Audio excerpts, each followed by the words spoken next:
Tensura What If? Silver Timeline by CBCTEBAS Chapter 72 Star Dragon's Heart. The room was quiet after the events that had just transpired. Luminos stood, huffing as she let out her anger at the spot where she had killed Twilight. Rimuru, similarly, stared at the same spot.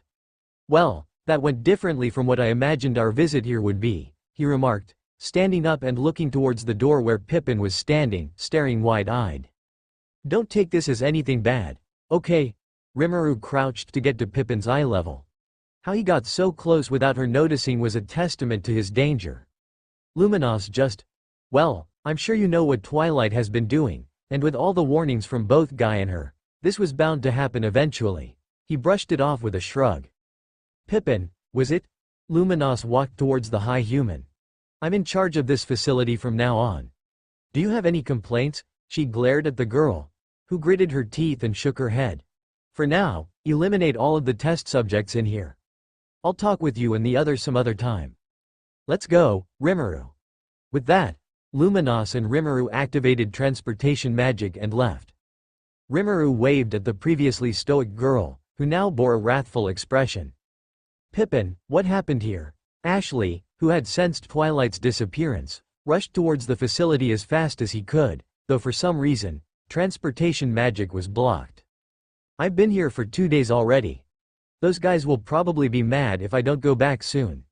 Hinata and Chloe plan to remain here for a while, right?"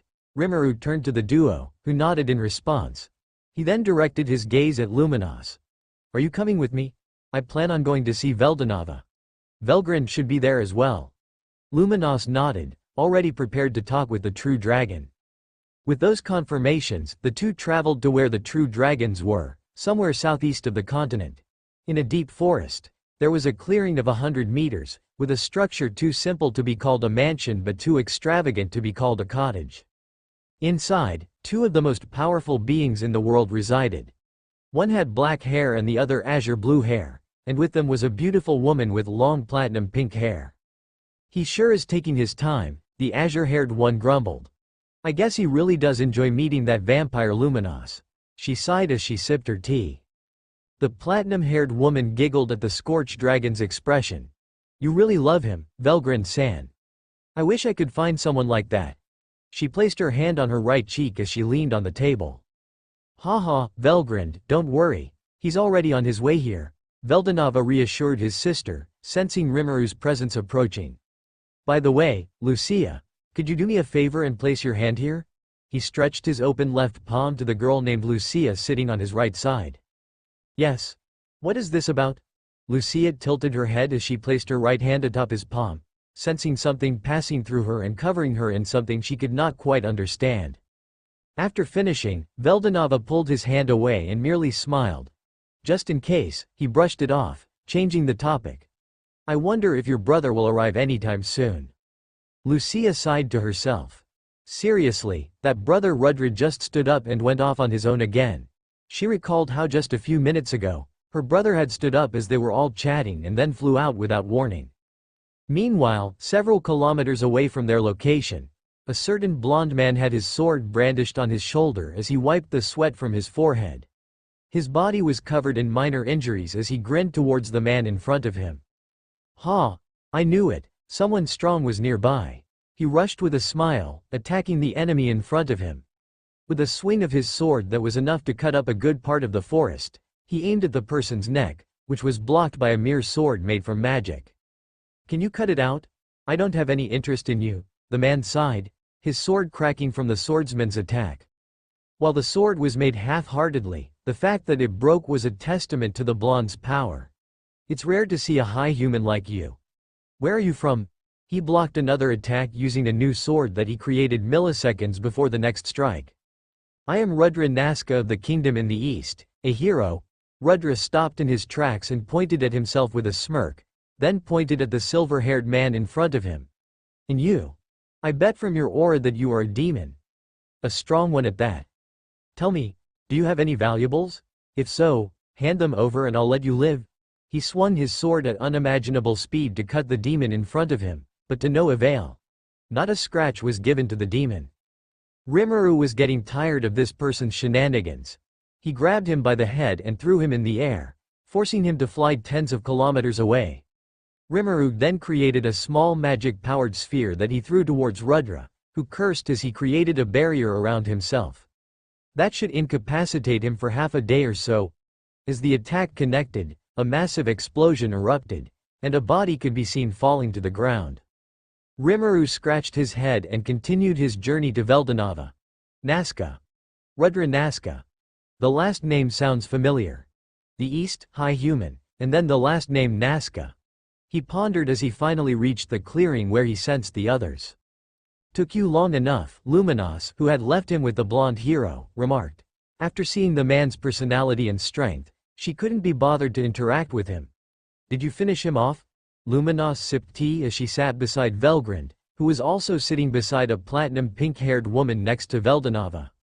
Not much of a threat. It would be a waste to kill him off, Rimuru shrugged, noticing the platinum-haired woman's sigh of relief at his words. Veldanava waved, gesturing for him to sit down beside him. Rimuru, good to see you. You haven't met her yet, but this is Lucia. He gestured to the woman beside him. Rimuru stared at Lucia for a few seconds as he slowly sat down in the chair beside Veldanava. Taking this as a signal, Lucia introduced herself. I am Lucia Nazca of the Nazca Kingdom. Sister to the King Rudra Nazca. She bowed to Rimuru with a smile. Rimuru continued to stare at her for a couple more seconds. Hey, pervert, Velgrind's words managed to get him to stop staring. Would you stop staring at her like that? Rimuru realized that he had been staring, noticing Lucia's uncomfortable expression. Ah, sorry about that. You just feel weird? Never mind that. As expected from Veldanava's WI. Before he finished his words, he flew toward the trees nearby. Nobody saw what happened other than Rimuru himself. He sat down, clenching his cheek, glaring at Veldanava, who glared back at him. Asshole, you tell me, don't just blurt out things like that. We aren't even together yet. Heck, she doesn't even know me that well. Don't go saying things like that. Otherwise, things might change. Basically, what you mean is, don't mention it, or my chances of winning her over might decrease. No, Rimuru, what happened? Velgrind and Luminos rushed to his side, attempting to locate the assailant while remaining vigilant. Who is it? I can't sense them. Velgrind scanned the area, even Luminos unable to find others aside from them. I'm fine. It was just a stupid cosmic lizard who can't control itself. Rimuru urged them to return to their seats, except the arrangement changed, with Rimuru sitting beside the two females instead of beside Veldanava. Sorry about all that. Rudra Nazca? Does that mean the person I threw was your brother? He tried to change the atmosphere to a more serene one. Lucia, still confused from the following events, answered in a daze, yes. Thank you for sparing his life. He can be a bit insensitive sometimes. She bowed her head slightly. You're Rimuru-san, whom Velgrind-san and Veldanava-sama have mentioned before, right? Rimuru nodded as he drank tea that Veldanava placed in front of him. Yeah, Rimuru, the silver primordial. By the way, could you two be descendants from Veda Nazca? He inquired. It was a random high human leading a small city-state that was reported to him previously by the Enki he assigned to the east. Something about a surviving high human group that created a city-state with them in the position of power. Yes, he was the founder of the Nazca kingdom. Lucia cheered as her ancestor was known even by beings like Rimuru. Well, considering I was in charge of the east back then, Rimuru said with a small smile, noting a resemblance to Milam and Lucia. He was also a high human. It's surprising that it's only a kingdom and not an empire yet after, what, 1,000 years? Ah, hee. Lucia scratched her cheek awkwardly. It's complicated. To be precise, the current Nazca kingdom is not the same as in the past. The old Nazca kingdom had a lot of enemy nations. But you guys are high humans. I doubt regular humans could put up much of a fight. Rimuru was still confused by the situation. The other high humans that remained close to us went their separate ways and founded other nations as well. I see. He hadn't heard that in the report. It must have happened after he told his subordinates to leave them be and return to the citadel. This is what happens when I let them be, he thought. Seriously, high humans are really self-destructive. Rimuru really knows how to dampen the mood, Velgrind grumbled as she reassured Lucia. Don't mind him too much, he's a demon with a very cold heart. Rimuru rolled his eyes. Speaking of, Luminos, didn't you have something to say to Velgrind? I have something to discuss with Veldanava as well. So let's have a chat over there. Rimuru conjured a new set of 2 chairs and a small round table a few meters away.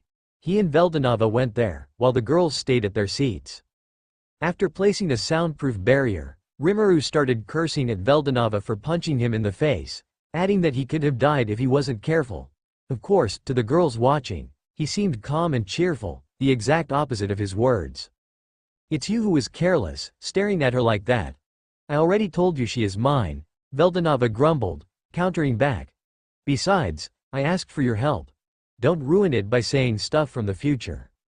I doubt you need my help anyway. In the other timeline, you were able to court her alone, Rimuru pointed out with a smirk. Oh, how pitiful that the creator is asking for love advice from a literal incarnation of darkness. He placed one hand on his cheek as he leaned on the table, staring at the girls' table, where their shocked expressions indicated they were asking luminous questions. Just don't do anything stupid and you'll be fine. I doubt you'll get rejected anyway. Just don't be too direct and forceful about it. Take your time, you're basically immortal and she has a long lifespan as a high human. Veldanava stared at Rimuru, stunned for a second. Rimuru was irritated by the Star Dragon's reaction to his genuine advice and could feel himself frowning.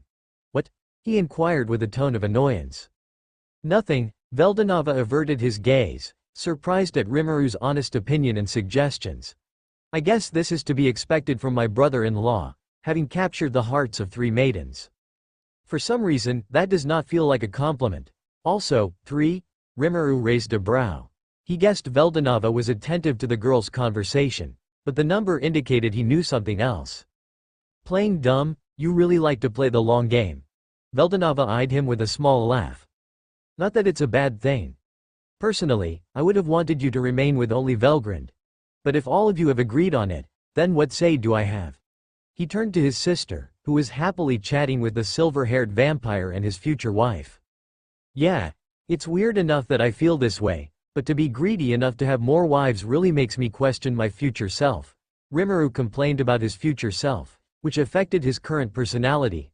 From what he could conclude, the more memories he had, the more his personality became open and sentimental on certain things. We're getting off topic. Do you have any plans on how to court her? Well, for now I am her brother's teacher and master. That was how we met anyway, just over a year ago. We aren't close enough to be alone without her brother, and I doubt we could do anything romantic with her brother around. Ha ha ha. Rimuru laughed, dropping his head on the table as he held his stomach. It almost sounds like you want to dispose of Rudra. I can't, ha ha ha. He faced Veldanava, who gave him a glare that would normally drain the life from any creature. Don't be impatient, idiot. If you want to be alone with her, make her comfortable around you. You're already her brother's mentor. Just keep that status quo for. Well, I can't give a number, really. That's your problem to decide. Just don't rush it. This only happened because you got spoiled and found out you 2 married anyway. Rimuru scratched the back of his head, annoyed. As the 2 kept chatting about Veldanava's love escapades and making sure it remained on a steady and stable pace, a person could be seen walking sluggishly with a slight limp. His eyes went from the 3 women happily chatting to his mentor speaking with a certain silver-haired demon. Speaking off, why isn't Veldora here? I would have thought he would be glad to see me in Velgrind. Rimuru recalled the storm dragon. He tilted his head in confusion. Over the years, Veldora has been able to obtain a human form after being taught by Veldanava, who complained to Rimuru about dumping Veldora to him. To which Rimuru simply explained his responsibility as a brother and the horrors Veldora experience every encounter with his sisters. With that as a factor, Veldanava with a guilty and reluctant conscience taught him what he needed to know. Well, he should be playing with Dagrul at the moment, Veldanava replied with a shrug. The giant and true dragon have been enjoying their spar as of late. With the 2 not seeing who is the stronger one, with both having the pride to claim that they are the stronger being. The blonde man, who Rimuru now knew as Rudranaska, came rushing at him, ignoring the pain he felt in his body. Normally, his injuries would have already healed, but for some reason, regeneration and healing potions were taking their time. Now, Rudra, stop it. Veldanava gestured for him to halt mid-swing at Rimuru. Hearing his mentor's voice made him freeze on the spot. His sister and the others noticed his arrival and rushed to heal him. This is Rimuru, a friend of mine. I heard the story. It was your fault anyway. That's right, brother Rudra. From what Rimuru-san said, you attacked him all of a sudden. Lucia began scolding him as she healed his wounds. Luckily for you, this is all the damage you got. Ah, ha ha ha, well, I am pretty durable. Also, my skills are very good for defense. Rudra smiled at his sister, downplaying the damages he had collected. Rimuru's interest was piqued. He had assumed Rudra would be knocked out for several more hours after making sure to only give him enough damage to put him to sleep and not kill him. Isn't my student interesting? Veldanava boasted, predicting Rimuru's train of thought on how Rudra managed to recover fast. He is very strong. With more training, he could rival even a true dragon. He smirked from his excessive bragging. His brashness needs some toning down, though. Rimuru rolled his eyes, seeing Veldanava's cheeky smile.